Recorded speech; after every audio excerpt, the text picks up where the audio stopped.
Hello everyone, I'm João from That's Brilliant, and in this video we're going to talk about Euler's formula. We're going to prove Euler's formula, and this formula, it's very well known. It's basically, the formula is e to the I theta equals cosine theta plus I sine theta. And this equation, it's very important because it relates trigonometry, we have cosine and sine, to complex numbers. So here, this I is the square root of -1. And this theta, it's an angle measured in radians. So we're going to prove this equation. And we're going to prove it using three other equations that they come from Taylor series. And it's not the purpose of this video. We are not going to prove the Taylor series in this video. We're going to assume they are true. They are true, but we are not going to prove them in this video.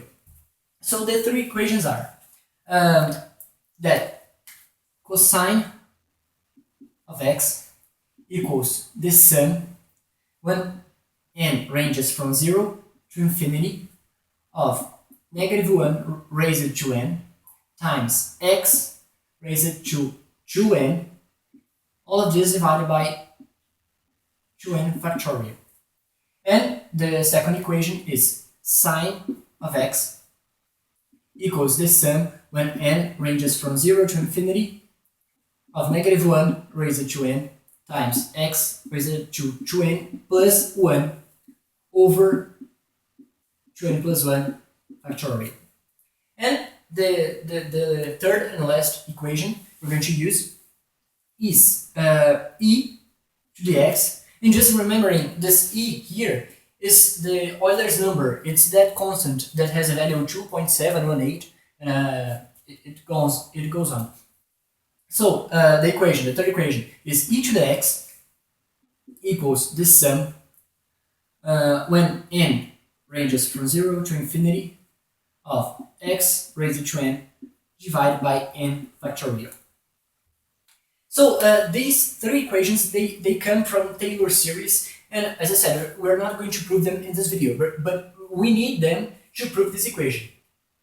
And we're going to have probably another video proving the Euler's formula in another way, not using these equations, but in this video we're going to need them for the proof of this video. So let's start. We're going to start by analyzing this equation. So as we can see, n is going to assume the values from 0 to infinity, so all positive integer values, and also 0. So it's going to assume 0, 1, 2, 3, and into infinity. This series converges to e to the x, but it's an infinite series. And as I said, n is going to assume values from 0 to infinity, all integers value from 0 to infinity. So we can split up this sum in two other sums. What I can do is, we can say this is the exact same thing as the sum when the sum of all odd ends. This is just an informal way of writing this. We're going to write this again in a more rigorous mathematical way, but just to simplify at a first moment. This is going to be equal to the sum when n assumes all odd values of x to the n divided by n factorial, plus the sum when n assumes all even values of x to the n divided by n factorial. And why is that true? So we are summing here. We are adding when n assumes the values 0, 1, 2, 3, and so on and so forth. So we are just grouping the values in two groups. We are putting the odd numbers in a group and the even numbers in the other group. We are just reorganizing here the elements that we are adding up, but it's the same thing. We're just grouping numbers. The odd we're going to put on the left, and the even numbers to the right, but it's the same thing. Here we're going to sum all odd and all even positive numbers. So it's the same thing. And we can write this are here in a more rigorous way. Try this. I'm going to write it right here. So, and I'm also going to just change, actually, I could just erase it here. I'm just going to change the order. I'm going to put first the even numbers, and then the odd numbers. It makes no difference. It's just because we're going to end up with the right order as I wrote here. But it doesn't matter. So, writing this part in a more rigorous way. So, this is going to be the sum when n assumes values from 0 to infinity of x raised to 2n divided by 2n factorial plus the sum when index n goes from 0 to infinity of x to 2n plus 1 divided by 2n plus 1 factorial. And why is that true? Well, here n is again assuming values from 0 to infinity. And it's going to assume 0, 1, 2, 3, 4, and so on and so forth. And here the same thing. But notice, this 2n here makes the exponent of x always an even number. So imagine we have 0, this is going to be 0. 1, this is 2. 2, this is 4. 3, this is 6. So by putting 2n, we are just making all numbers that n is going to assume to become an even number. So always 0, 1, 2, 3 is going to result 0, 2, 4, 6, and so on and so forth. So this is just a mathematical way of writing all the even numbers. And the same thing here. 2n plus 1, it's a way of writing an odd number. So when 0 is 1, when n is 0, this is 1. When n is 1, this is 2. When n is 1, this is 3. When n is 2, this is 5, and so on and so forth. So 2n plus 1 is just a way of writing odd numbers when n assumes integer values. So this is just the exact same thing as it was here, but just in a different way. And now, let's go back to the beginning. What are you trying to prove? We're trying to prove e to the I theta. And here we have e to the x. So let's just say that x equals I theta. It's the case we want to analyze. So x equals to I theta. So e to the I theta is going to be the exact same thing that's here, but instead of writing x, we're going to write I theta. And I'm just going to copy this line, putting I theta instead of x. So we have this is equal to the sum when n ranges from 0 to infinity of I theta to the 2n divided by 2n factorial plus the sum when n ranges from 0 to infinity of I theta to the 2n plus 1 divided by 2n plus 1 factorial. And now we're going to write the first terms of this sum, just to make it easier to see what's happening here. And before we do that, we have to evaluate powers of I, of the square root of minus 1. So let's see that. When I is raised to 0, it is equal to 1. To I, it's also true. When it's raised to 0, it's equal to 1. When I is raised to 2, I squared equals negative 1. This comes from the definition of I. When I is raised to 4, it is equal to 1. We can easily see. Just do the math. I squared times I squared. Negative 1 times negative 1 equals positive 1. So you can check for yourself that this is going to repeat the values. So when we put even powers, when we raise I to even powers, the values alternate from 1, negative 1, 1, negative 1, 1, negative 1. And when you do the same thing, but raise I to odd powers, like 1, I raise it to 1 is I raise it to 3 is negative y. We can easily see that. Just do I times I squared. So I times negative 1, negative I. Do I raise it to 5. So just do the math. I cubed times I squared. So negative I times negative 1. This is equal to positive I. So when we raise I to odd powers, the result is going to alternate between I and negative I and negative y, and I and negative I. So we're going to use that pattern to just plug some numbers for n here. So just keeping the math, just continue with the math. We have that. Let's just work with the first sum here. Let's just put some values for n. When n is 0, 2 times 0 is 0. So I theta to 0 is 1, 1 factorial is 1. So next term, when n assumes the value of 1, 2 times 1 is 2. So this becomes I theta squared divided by 2 factorial. 2 times 1, 2. Let's just do one more term. When n assumes the value of 2, 2 times 2 equals 4. So this is going to be I theta raised to 4 divided by 4 factorial. And this keeps going infinity. And n is going to just all integer values to the infinity. It's never going to end. It's just a series. But we're going to represent just the 3 first terms. But notice that this goes on forever. And now let's evaluate the second sum. So this one right here. When n assumes 0 as a value, 2 times 0, 0, plus 1, 1. So this is I theta divided by 1 factorial, which is 1, so this is just I theta. Then, next term, when n is equal to 1, 2 times 1, 2, plus 1, 3. So this is I theta cubed over 3 factorial. Just one more term. When n is equal to 2, 2 times 2, 2. 2 times 2, 4, plus 1, 5. So, I theta raised to 5 divided by 5 factorial. And this also keeps going forever. But before we proceed to the next line, let's evaluate, as I said, the powers of I. So here we have I squared. I theta squared is the same thing as I squared times theta squared. I squared is just negative 1. So this I squared here is just going to flip the sign.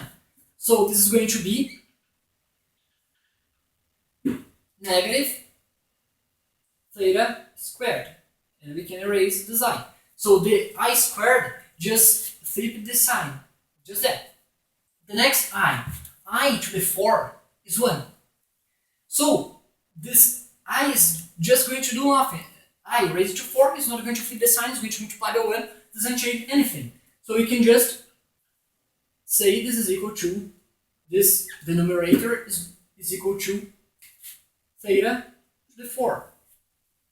And this is going to repeat forever. So it's going to just flip the sign. The first time is positive, negative, and just keeps going that way.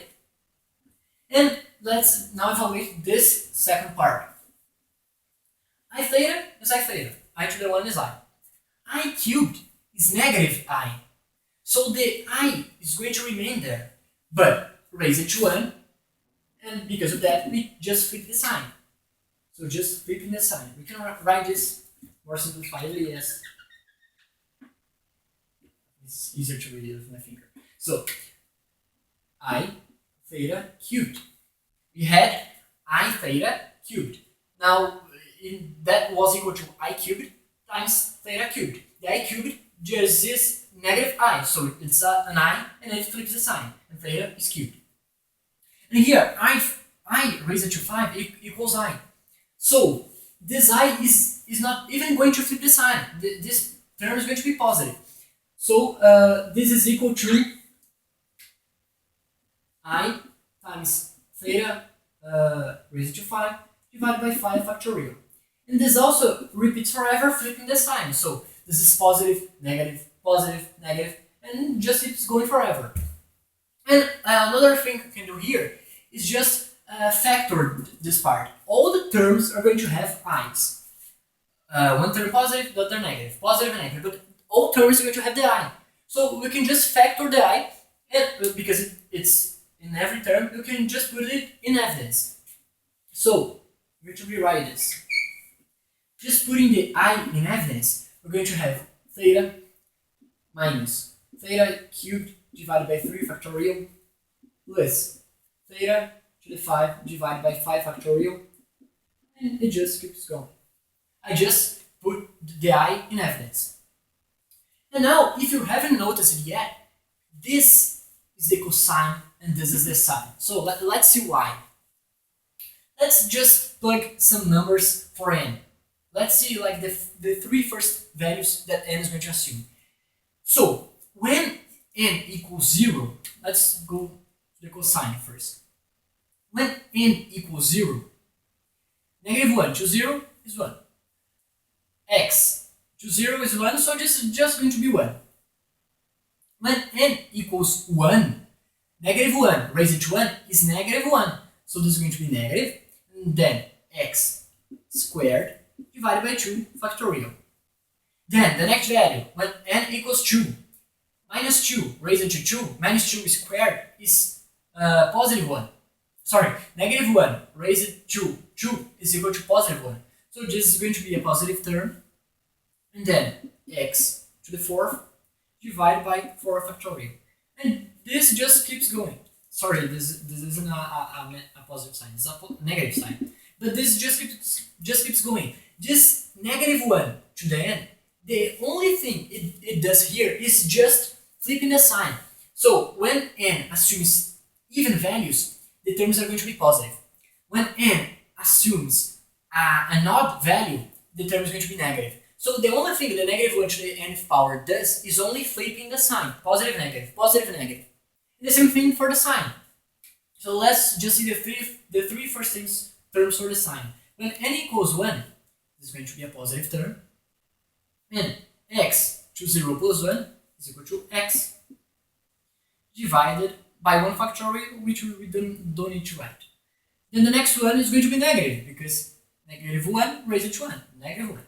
And then x raised to 3 divided by 3 factorial. And the next one is going to be positive. And then 5 to the 5th divided by 5 factorial. And so on and so forth. So just notice that we just have here the same thing. This line is the same thing as this first part. But instead of x, we have theta. But the cosine of x is this, with the x raised to the even powers. So when theta is raised to the even powers, this is the cosine of theta. This is just the same thing, just changing x to theta. And I, which multiplies this. And just notice, x theta, x cubed, theta cubed, x to the 5th, theta to the 5th, and the factorials are the same. You can notice the same, and the sign also keeps flipping in each term. So here, this is just the sign of theta. Just here is x, here is theta. So as here is the sign of x, this is the sign of theta. And here we have just proved the Euler's formula. I'm just going to rewrite it right here. So rewriting it. Just remember, why did we get here? Well, we are coming from this path. This line, this line, this line. So this is all equal to each other. So this last thing here is equal to each by theta. We just kept the math true, and this is totally true. So e to the I theta equals cosine theta plus I sine theta. And this is the proof of the Euler's formula. And just before the video ends, another very important and notable fact is when theta is equal to pi. This is a very important equation, and mathematicians really love this equation. The result when we plug pi into theta. So we are going to get, just putting pi in the place of theta. So e to the I pi equals, well, pi, this is an angle in radians. Pi radians is equal to 180 degrees. The cosine of pi, or the cosine of 180 degrees, is negative 1. And the sine of pi, or sine of 180 degrees, is 0. So this is just 0. So just adding 1 to both sides, we have that e to the I pi plus 1 equals 0. And this equation is so beautiful. Just see that. We have 5 so important numbers. We have e, that constant that appears in a lot of places in mathematics, including calculus. We have I, which is the square root of -1. We have pi, which is related to circumferences and to circles and to spheres and to a bunch of other stuff. We have 1, which is the identity element or the neutral element of multiplication. We have 0, which is the neutral element or identity element of addition. So we have 5 very important numbers in mathematics. We also have the 3 main operations in mathematics. We have addition, we have multiplication, and we have exponentiation. So this equation is so beautiful. If I'm not mistaken, I think Richard Feynman, the physicist, said this is the most beautiful equation in mathematics. So this is the proof, and this is the so famous and beautiful equation. Thank you very much, and I'll see you in the next video.